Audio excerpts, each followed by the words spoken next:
Nathaniel Bandy. Striving for originality.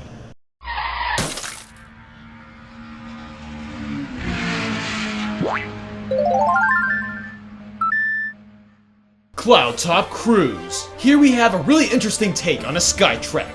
You start off driving on magical clouds, and I call them magical because clouds don't have density. You then drive onto an airship and blast into more clouds, but these ones have thunder and lightning inside. The thunder clouds have plenty of speed boosts, but the problem is that lightning will randomly strike some of the speed boosts, which would in turn slow you down. This element forces you to have fast reflexes and to think ahead of time. The overall track is more challenging than the others because most of the turns are pretty sharp and roads are much more bumpy. The airship is cool because there's two different paths to take, which allows for a bit of diversity. The music is a combination of original and a soundtrack from Super Mario Galaxy 2, which is really neat.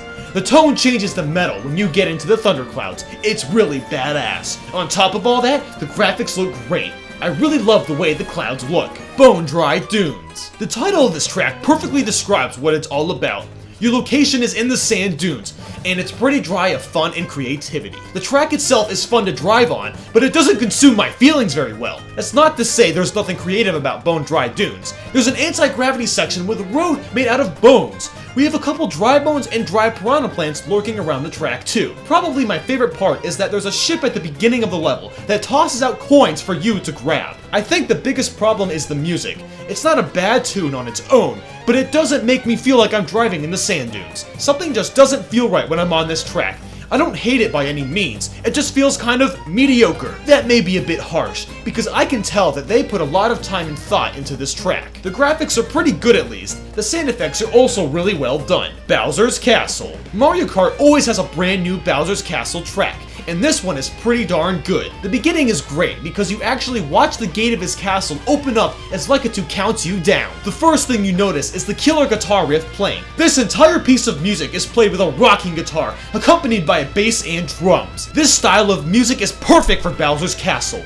As for the track itself, it's quite insane. The turns are razor sharp, a spike ball and fire bars will swing at you, and a huge rock Bowser punches the road you're driving on. This section is really neat because you need to predict when Bowser is going to punch as he punches two different roads. After this punch, the roads are wavy and you can perform tricks this way. The end isn't much more than a long right turn with huge balls careening towards you. On the second lap, the beginning of the track changes a little bit because Bowser statues will start to shoot lasers at you. The fire effects are extremely well done. I can almost feel the heat of the castle playing through this track. Rainbow Road. The classic Rainbow Road. This new edition has a very different take compared to all the other ones. Instead of continuing to make the track design more and more insane and adding more loops and corkscrews, it goes with combining a space station theme. Now, I'm not comparing this Rainbow Road to previous ones, I'm grading this based off of what's in front of me, and that's it. This track has no guardrails and several turns, so it can be quite challenging, but at the same time, it's really not that hard and almost boring to an extent. I think the main issue is that the roads are way too wide for there to be a really hard difficulty. Halfway around the track, it splits into two. You can actually interchange the tracks while you're driving. This is nice because this actually makes the lap shorter if you know what you're doing. The music fits pretty well with the track.